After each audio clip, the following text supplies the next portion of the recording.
Ny asabotsy faha-roa amin'ny volana septambra no natokana ho an'ny vonjy voina, izany hoe androany no nakalazaina izany andro izany. Niompana tamin'ny fisorohana ny lozam-pifamoivoizana ny lohahevitra tamin'ity androany ity. Araka izay tanteraka Rotsy Rakotondrainy sy Kristiana Rakotondramanga azy izao.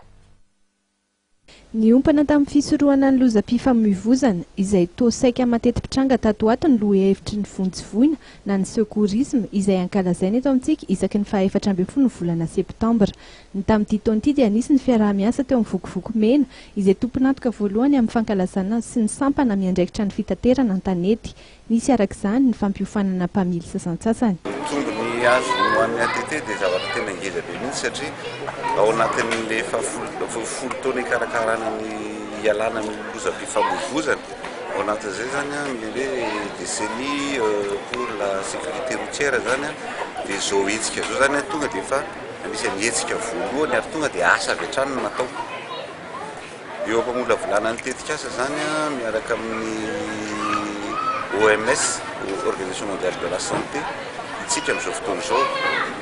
Zany hoe ny ao tafiditra ao ny ministère en santé, ministère en transport, ny gendarmerie nationale, misy entité maromaro ao anatin'io zavatra io mandinika ahoana ny inona ny tetikasa ho atao, tsy hoe resaka tetim-panoana tsoka, inona ny tetikasa ho atao anatanterahana zay le décennie mondiale pour la sécurité routière zay. Dia ny tombony ngeza be zany zao nanomboka zao dia efa samy tonga saina daholo hoe be dia be ny volalany ary be dia be ny ratra ampo zany na arakosy vokatry ny lozam-pifamoivoizana. Tsy natao an'ireo mpilatsaka ny sitrapo avy amin'ny vokovoko mena ihany anefa fa ny tsirairay dia mila mahay mifehy ny vonjy voina voalohany ialana amin'ny fahafatesan'ny arambona. Tamin'ny taona 2010 zany nisy aksidana azo dia tsy afaka nanao n'inona satria tsisy zavatra fantatra tao anatin'io hoe ahoana fomba hamonjena an'ilay olona fa ny amin'ny fantatra fotsiny dia hoe tsy maintsy mety lany any hôpitaly zany ilay olona rehefa maratra fa tsisy hoe zavatra natao alohan'izay atolana azy akany any hôpitaly zany.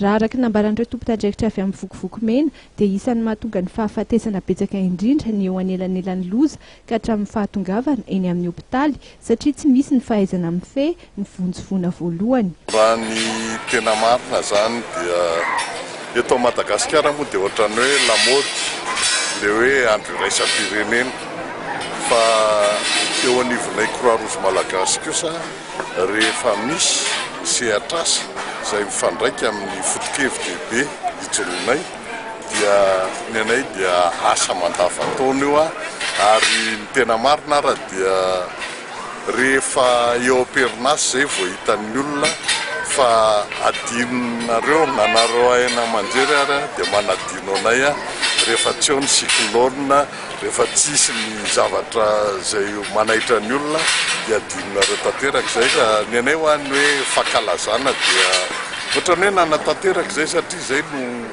zavatra nisy androany fa ny anay dia asa mandava-taona io tsy mitsahatra ary miofana sy mampiofana foana izay mandritry ny taona. Mila fahaizana manokana ihany koa ny fifehezana ny vonjy voina voalohany satria mety hitarika fahafatesana ho an'ilay ny arambona ihany koa izany raha tsy voafehin'ilay mpamonjy izay marihana fa tsy mpitsabo fa manana teknika amin'ny famonjena aina.